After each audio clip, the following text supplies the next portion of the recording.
Il faudrait peut-être réfléchir, simplement réfléchir à un plan B. B, c'est bricolage. Qu'est-ce qui dit ça? Il y en a deux.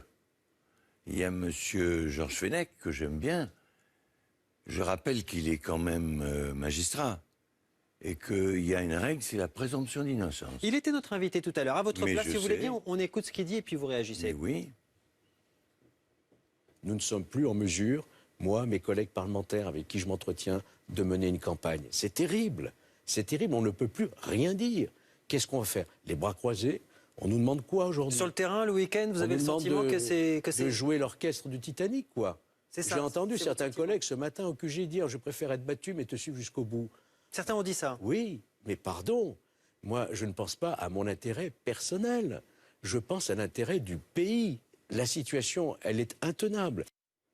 Vous lui prêtez la sincérité de ses propos ou vous considérez que... Oui, il est certainement sincère, je ne veux pas aller critiquer qui que ce soit. Je dis simplement, il y a une présomption d'innocence. Je dis simplement que je crois en l'innocence de François Fillon. C'est vrai qu'il y a eu des dégâts, mais bien sûr, à nous de remonter la pente. Et la pente, elle est tout à fait remontable. Oui, c'est vrai, quand on va, pour l'instant, aujourd'hui, demain, sur le terrain, on vous pose des questions. Mais il y a quand même un socle extrêmement fort. Alors, un peu plus que des questions, Bernard Debré. Bruno Le Maire dit lui-même, ça a choqué les Français, ne serait-ce que les sommes en jeu ont choqué les Français. Vous êtes d'accord avec lui? C'est choquant, les sommes en jeu? Indépendamment du fait que le travail soit effectif ou pas. Les sommes en jeu, plus de 10 000 euros parfois, par mois, pour la rétribution d'assistante parlementaire pour Madame c'est pas plus de 10 000 euros, n'oubliez pas qu'on a des... Ça a atteint plus de 10 000 euros quand c'était sous le mandat de M. Joulot, le suppléant de François Fillon. C'est ce qu'a semblé démontrer le Canard enchaîné. Le parlementaire... Je vous pose la question. Le parlementaire fait ce qu'il veut de l'argent qui lui est alloué. Oui, je sais que ça peut choquer. Oui, je sais à un moment donné. Mais c'était quand? C'était à un autre temps. N'oubliez pas qu'elle a commencé à aider son mari comme attachée parlementaire en 1998. Il y a presque 30 ans. Avant ça même, avant ça. Mais justement, non, pas avant ça. Non, pas en 80. Il a été élu en 81. Écoutez, 88, pardon, vous avez raison. Il y a quelques doutes sur les questions de ces dates. Et justement, vous dites 88 aujourd'hui, et c'est ce que dit aussi le Canard enchaîné de ce matin. Regardez ce que François Fillon disait lui-même, parce qu'on est bien obligé d'écouter les déclarations de François Fillon pour essayer de comprendre ce qu'il disait lui-même. Non, les déclarations au journal de 20h, sur les dates. Ma femme travaille pour moi depuis toujours, depuis 1981, depuis ma première élection. Elle l'a fait bénévolement pendant des années. En 1997, j'ai un collaborateur parlementaire qui est parti, je l'ai remplacé par Pénélope.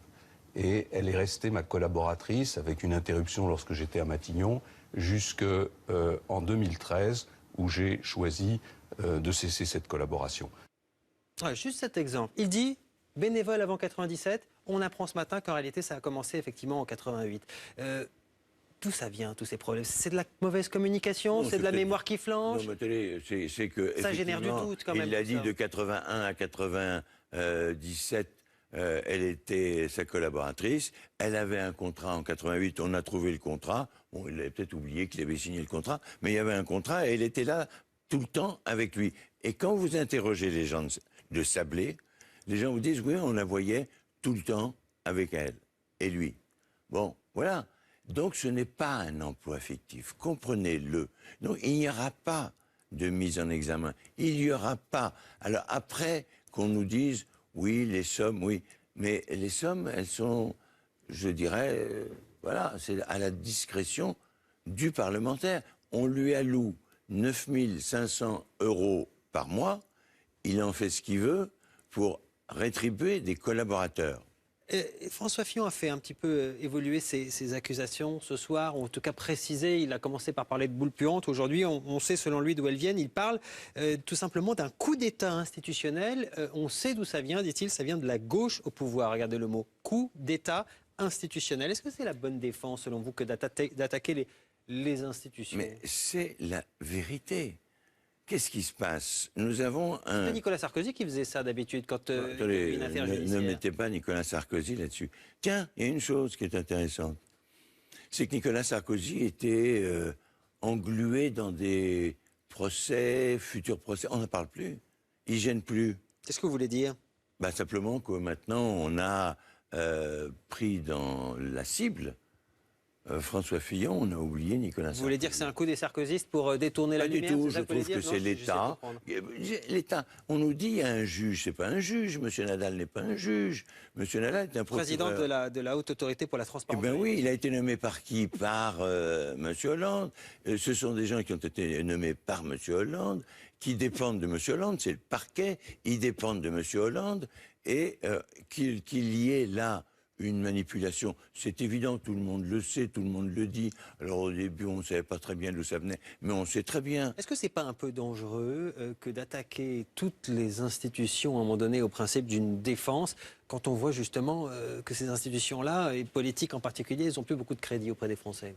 Non, mais attendez, il y a la Un coup justice. d'État institutionnel sur les institutions, hein, en l'occurrence. Oui, un coup d'État institutionnel parce qu'on veut que François Fillon ne soit pas candidat à la Je présidentielle. repose ma question. Est-ce que c'est pas un peu dangereux comme stratégie de défense? Et quand c'est pas une stratégie, quand c'est la vérité, est-ce qu'on a le droit de dire la vérité? Est-ce que j'ai le droit de dire que je trouve qu'il est tout à fait curieux qu'on a mis François Fillon dans le viseur d'un fusil 3 heures après ou 4 heures après l'apparition d'un journal, que M. Nadal et Mme Moulette aient décidé de commencer une instruction 6 heures après, qu'on interroge tout le monde, qu'on se dépêche, pour faire quoi? Eh bien, pour montrer que dans quelques jours, et vous le verrez, je prends l'engagement ici. Il a demandé 15 jours, François Fillon. Eh ce oui, matin. Il parce vous a que- demandé 15 jours. Pourquoi parce que- 15 jours d'ailleurs? Parce qu'on aura simplement un non-lieu dans 15 jours. Vous le voyez bien, on avait commencé par dire elle n'a pas de contrat de travail. Elle n'a pas de fiche de paye. On trouve son contrat de travail. On trouve Oui, mais ses on trouve fiches un de contrat paye. de travail qui dit qu'elle devait travailler à la permanence du Mans. Vous Or, elle a rigolez. expliqué qu'elle n'y Vous était pas rigolez. allée. Vous rigolez. C'est pas moi qui rigole, c'est ce qui est Non, marqué sur le attendez, contrat de travail qui vient d'être contrat de travail, on fait un contrat de travail, permanence du Mans, etc. Et elle va à la permanence de Sablé. Et alors? Je crois qu'il n'y avait pas de permanence à Sablé, puisque C'était c'était à chez leur elle. domicile. Oui. Ouais. Et bien, chez beaucoup de députés, c'est chez eux. Bon, donc vous dites tout ça, dans 15 jours, c'est réglé. François Fillon a eu raison ce matin de demander Oui, 15 jours. mais bien sûr. Et dans 15 jours, on passe à autre chose. C'est ça votre idée? Mais bien sûr, il faut le qu'on sondage passe du à jour autre chose. qui montre que François Fillon est derrière Emmanuel Macron, Oui, donc pas présent bien au second sûr. tour, il ne vous inquiète pas? Ben si, ça m'inquiète. Mais je vais tout Parce faire que c'est ce pour qui que ça inquiète change. M. Fenech aussi. Et c'est C'est peut-être ce que- aussi le sens de sa démarche. Mais qu'est-ce qu'il veut, M. Fenech? Il veut mettre qui à la place? Il veut faire du bricolage, montrer aux Français que finalement il n'y a plus personne. Ils ont voté, 4 millions de Français sont déplacés. Hop, ça compte plus. M. Fillon, on le dégage et on met qui? On n'en sait rien. C'est pas M. Juppé ni M.